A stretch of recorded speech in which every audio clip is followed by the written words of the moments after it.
So today I want to talk to you about how to build a strong soul. Using your suffering, using your pain and difficulties, right? So I want to talk to you about that. And this is talking about build a strong soul. I would say that's it would be my favorite subject to talk about in a way because you can explore a lot of different ideas a lot freely when your analytical mind is not at play. So that's why these are essentially like some of this stuff you might not resonate with right away, and that's why if you're not resonating with this stuff, I recommend you listen to how to build a strong mind first, and then coming into this learning in this stuff, because this might be a little bit more esoteric for you. It might be too much, metaphysical or cosmological, or it might just be too much for you. So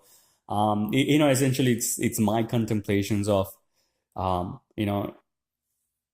I see what a human being is, which is comprised of mind, body, and soul.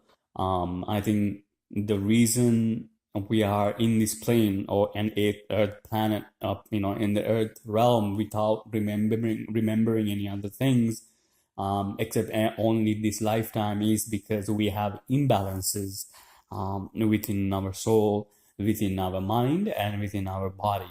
And more than, I would say, within more than the body, I think it's a matter of learning how to balance the mind first, learning how to balance the soul first.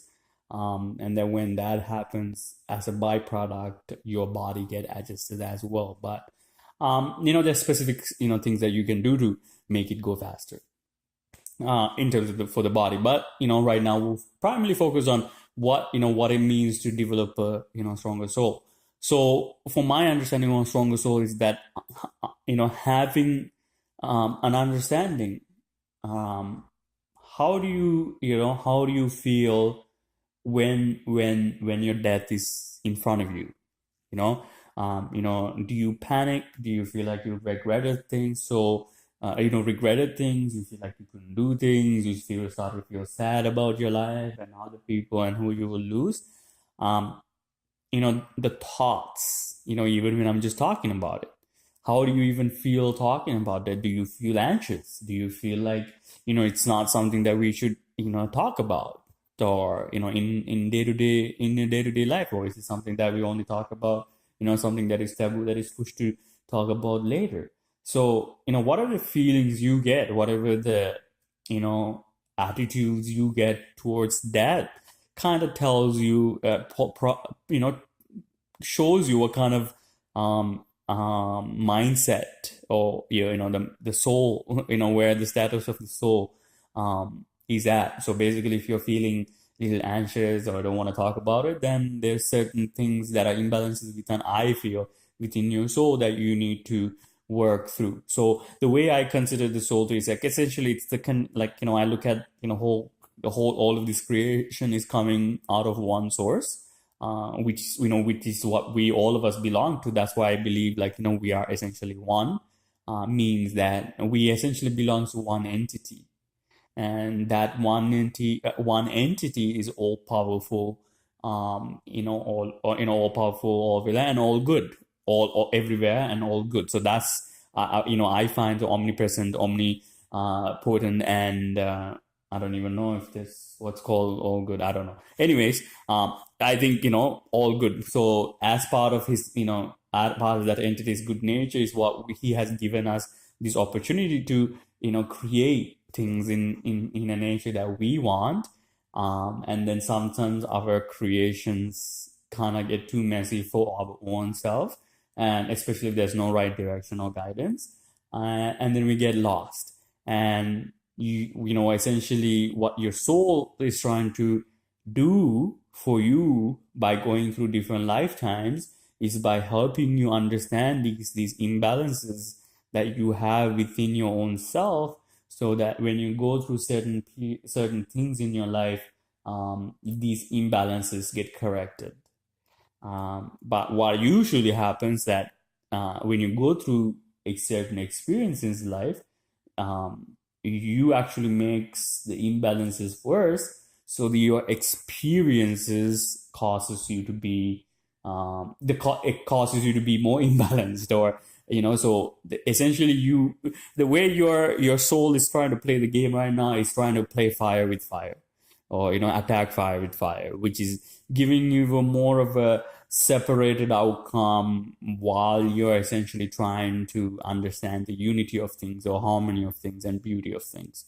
What I mean by beauty of things is that, like the way how you appreciate somebody's artwork, right? So do you look at your life like that, or do you look at it something that you have to struggle through, strive through, work hard, and get hit, go forward? Is it, do you see something like that? So essentially, depending on how you're looking at things, if you're looking at your life as something to grind that you need to go through in order to get to places, well, you can kind of see that your soul is kind of playing the game using the same kind of principles, which is you're essentially, your soul is saying, I'm going to set you up difficult situation that you will be very difficult and strong. So that way you can deal with a lot of more difficult things in life. So the direction sometimes like the soul has decided for you kind of can confuse you, because it's sometimes in very painful situations. But why you need to understand, painful situations are not painful, they're the sensations coming as painful because there's the attachments that you have given to those objects, right? So that's how I see like the whole this interaction, what's going on, and this dissolution or imbalance causes the soul to get a little more and more lost, thinking it is doing the right thing, rather the soul doesn't know what's the right thing to do. Sometimes it's because it get persuaded by the mind's activities. The mind essentially end up punishing the body and the soul, because of his trying to accomplish things. And especially if the mind has a very egoic entity within it, it becomes even more difficult for you to understand the harmony or let go of things quickly. So understanding that, point of view on, understanding the suffering from the point of your higher self, or point of your, I guess, your soul, you have to look at, he's, that, which is you. That's he's means by essentially you're setting up activities that best interest you. The issue is that what your soul can understand, what you can understand, are very different. You only see this life.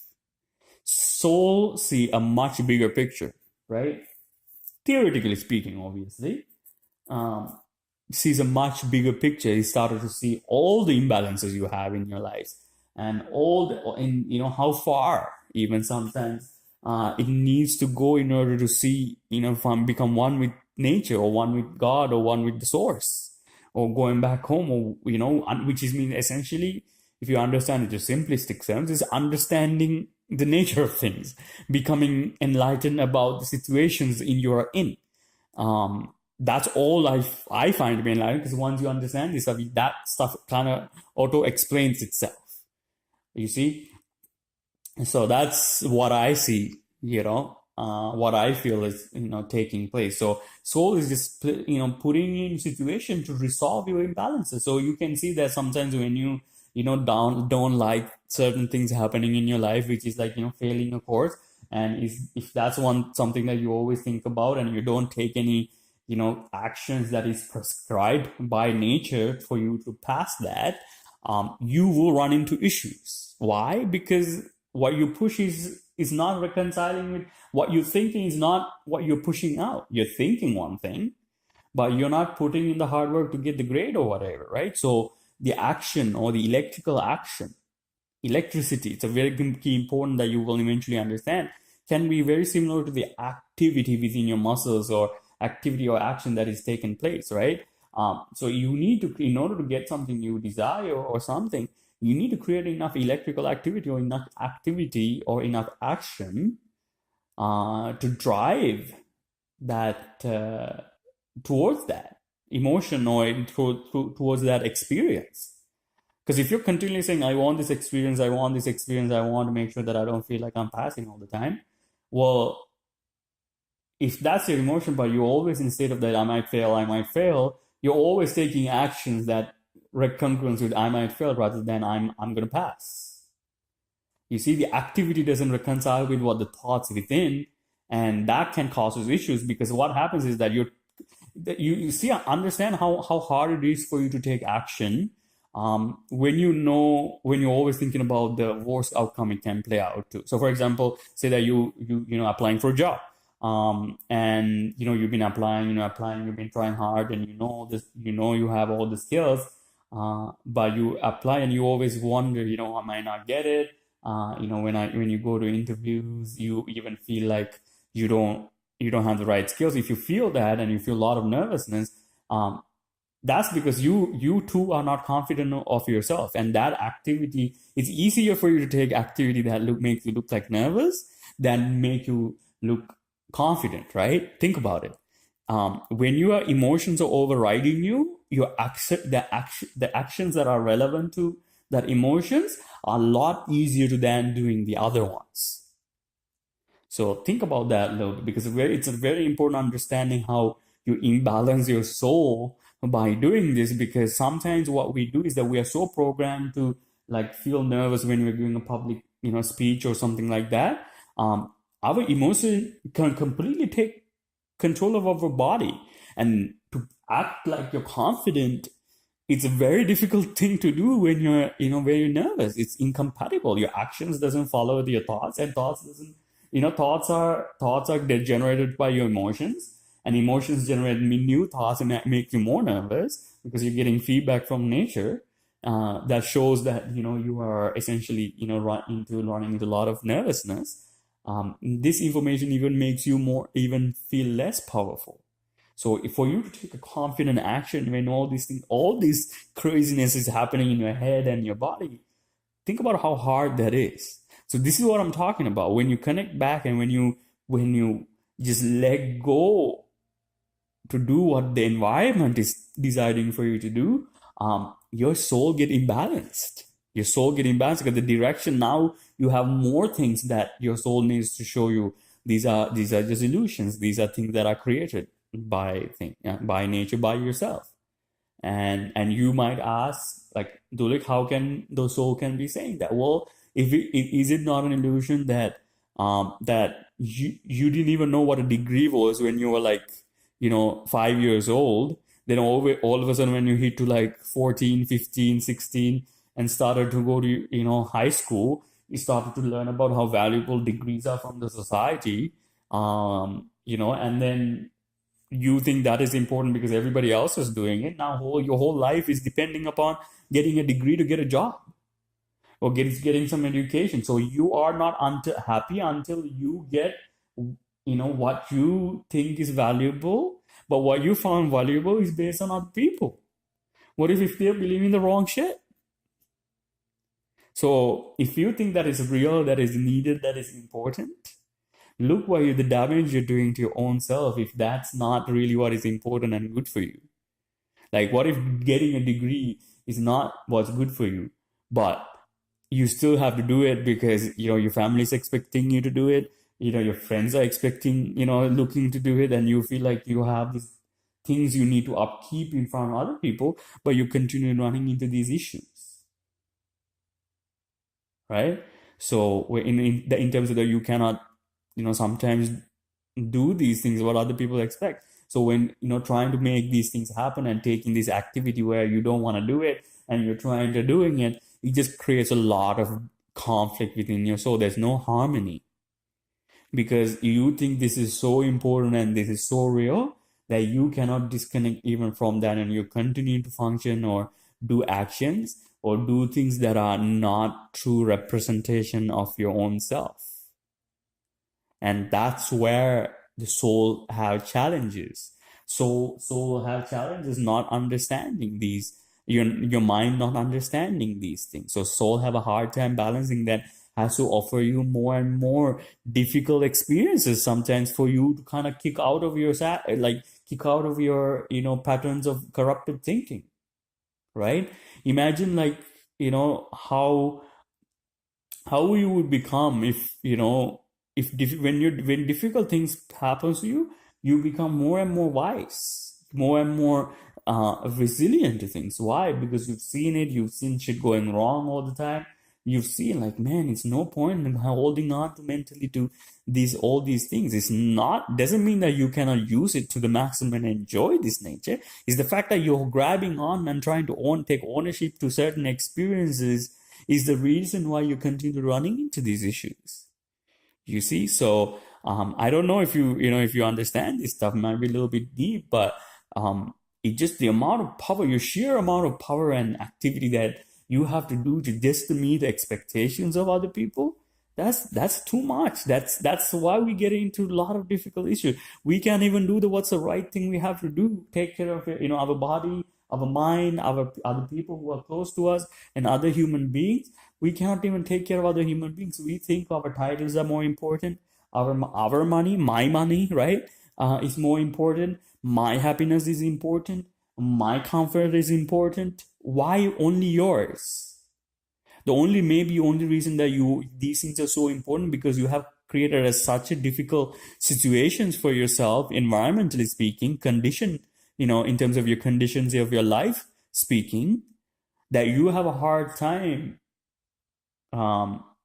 valuing what you should be valuing properly, which is your body, mind, your soul, your other, family members, other people, because they're doing the same thing, not knowing whether they're doing the right thing or not.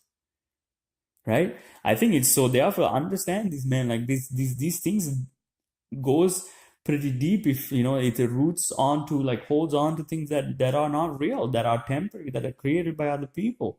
What I'm saying is not, you shouldn't take care of your society who feeds you and take care of you and, gives you a lot of things in your life. Do the part that is necessary for the society. Love your society, but don't only love one aspect of your society. Right now, you only like one aspect. Right now, you maybe only love like, money, right? Or money aspect society. You don't have to see the innocence of like, and the difficulties of like people who are struggling, the criminals who are struggling to make a living. So they're either struggling with mental disorders, mental issues, or financial, illiteracy, and they're causing other issues to them. So you don't see they are difficult situations. So you only lack only one aspect of society. But I understand that there's many aspects to the society too. And there's other people who are just as you, trying their best to figure out what they should be doing the right thing.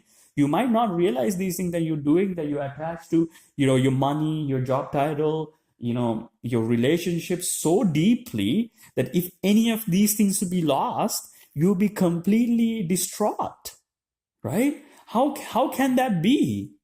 How can you be completely distraught over a job that you didn't, maybe if you started your job 2 years ago or something, how can you be distraught something that you're losing you didn't even know about 3 months ago or 3 years ago? So like, especially like all the skills you have gotten and everything, they are not even truly yours for your work.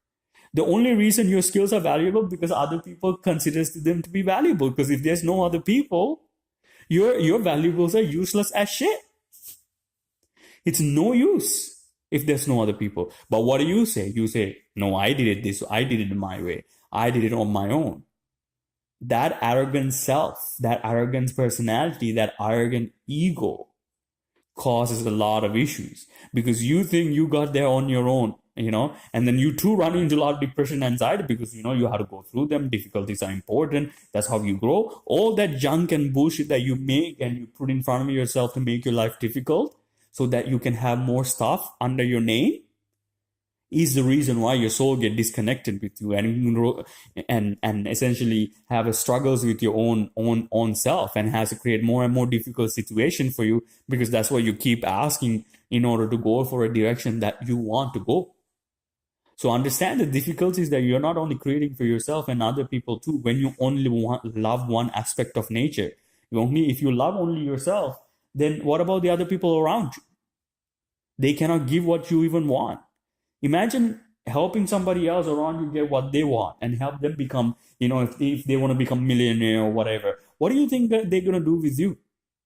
Who do you think they will come and help you if you run into issues? They will come help you. But what I'm saying, the problem most of you guys have is that now what you do is you will only help others because you're hoping that they will come and help back. This is the idiocracy. This is the insanity I'm talking about. That we cannot do shit without thinking about ourselves, and that when more we think about even when we help, we only think about ourselves. What about doing something because it's the right thing to do? Because it's we see ourselves in them. Even if you don't see yourself in them, understand some people might be going through, when they look at from their pain, you can see they're having a difficult situation in their life. Understand these deeper things. It's not just about taking care of yourself. You have put in a difficult situation on yourself because you don't understand that the reason you have difficulty in your life, you have put those things in front of you, thinking those things are important. Like I said before, considering money to be most important. Yeah, money is important because everybody finds it to be important. When you if you truly care about other people, you would never ask to be a millionaire. Because why? The only reason you even want to be a millionaire, to have more money than others, to buy more things than others, that you can show it in front of other people. If you truly want, you would say, you know what, I want to have I want to have freedom. I want to be able to do anything I want. That's what you should be asking for. No, you say you want to become a millionaire. You want to become a CEO. You want to have this title, that title. To show what? To show over people. Why? Why do you only get pleasure out from things that are external from you? Why can't you get pleasure from, learning and understanding something and being able to express that to somebody else? Why can't you get pleasure by watching a movie that makes you very happy? Why do we have to continue living in this future that we're always in a state that we want to show off to other people what we have done and said? Right? Why do we have this need to to feel like we have ownership of so many domains or so many things, to show that we have control over things? Why are we not open about our own weaknesses with one another? It's because coming from a place that we are always trying to hide our weaknesses to show that we are capable of owning more and more shit. And then the same shit we own just breaks down, it goes to waste, something that causes mental dysfunction and disorder and disease. Right? So think about these things. I'm not saying money is an amazing creation. Society, education, arts that we have, sports, they are amazing creations. They're amazing creations. Like the amount of people who have put their time to make these things work, it's absolutely magnificent. But what's happening right now, you only pick and choose what you enjoy, because that essentially only caters to your ego. Your ego is guiding you. Your personality is guiding you guiding yourself to tell, asking you to do whatever it needs to do. That includes destroying your body sometimes, your mind and everything, because that ego is not real. You who's listening to this without an ego, who's not, arguing with me right now, who's just simply, examining what I'm saying, that person who listened to this, that is not the ego. That's just the mind interacting with the soul. And then checking. If you're saying this guy doesn't have anything and uses some sort of an object to identify me, saying that I don't have the right title to talk about this or some other bullshit that are in respect to the society, then those guys won't believe me. That's fair. And then they shouldn't believe me. Why should they? They shouldn't understand this and be able to have a more open mind. Because am I asking you to close your minds or open your minds? I'm asking you to open your mind so you will be able to understand more things. You'll be able to master more skills. To live happily, to live without any mental conflict. Live in harmony with one another. Share each other's creation.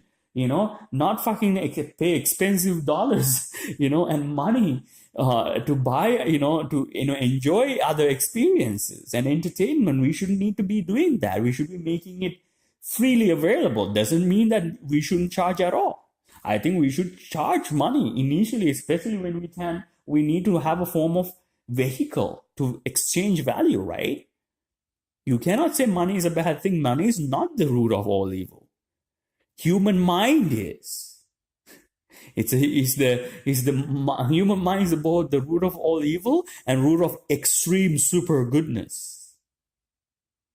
But I feel like, super goodness and evil, when you categorize things, they are not real either. They're just the same thing in a different spectrum or different gradient, depending on who's looking at with their education and their experience and their background. They see different things.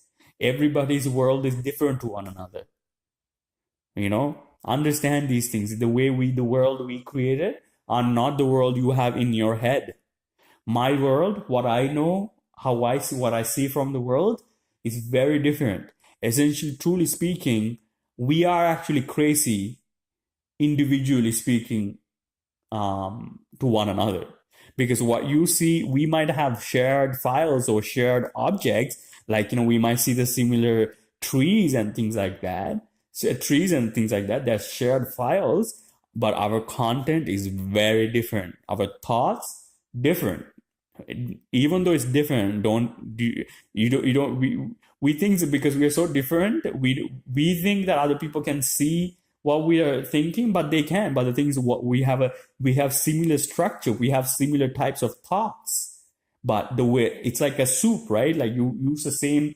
You can make many different soup with very similar ingredients by just manipulating how much you put in and how much you heat up and things like that. So the content, in terms of the content, they might be very different, right? Because the basic principles that might be similar, but the content might be different.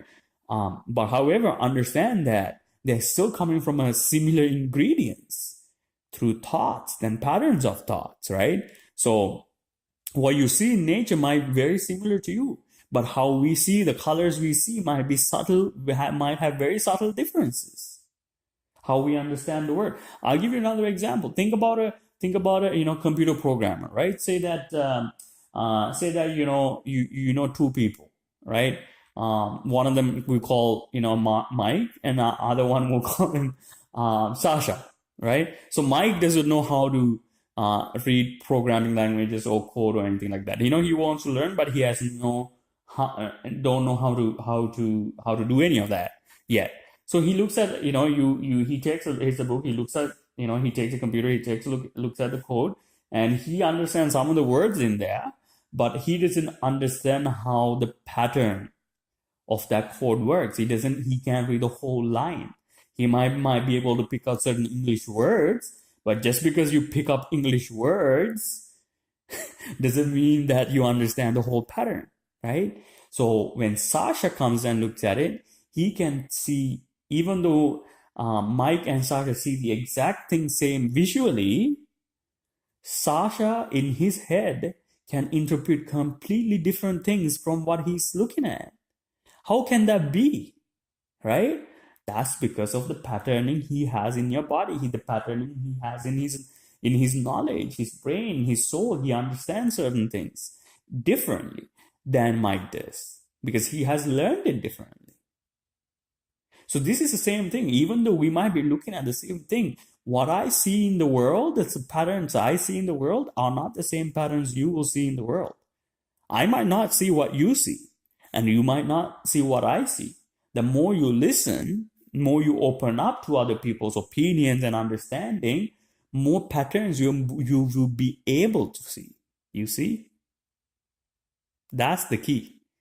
When your mind, when you allow your mind to be able to absorb many patterns, that means having no beef with anything, no conflict with anybody. That factory, that essence, essentially help your soul to rest. You put it at peace. This is the concept of everlasting peace is coming from, I feel. The concept of nirvana. Nirvana essentially means to take everything off, right? To do not to be attached to anything, rather enjoy what is there, not maximize what is there. improve what is there, but not hold on to anything mentally. When you watch the Raptors versus Golden State, you're happy that Raptors won or Raptors win, right? But when if they were to lose, you're not gonna hate on Golden State. You're like, man, Golden State fucking kicked, tried their ass off. They tried, they did their best. They gave a hell to Toronto, but they still, you understanding that their work, their intent, understanding they are too human, right? On the other side, Steph Curry, Draymond Green, these guys, you could be in Toronto next year. You see what I'm saying? Probability might not happen, but could be. So then what are you going to do? Change the fact that you were upset about it in the past? No, understand. These guys are too playing the game. Understand when you open up yourself to many experiences, you have less problems in your life. You'll be able to master skills very quickly because you open up. You don't judge anybody. You understand. But what you call out what is wrong when it's wrong. And you call out what is right when it's right. But you don't judge. Why? Because everything changes. Everything is ever changing. Everything is ever learning. Everything is ever moving. So if that's the case,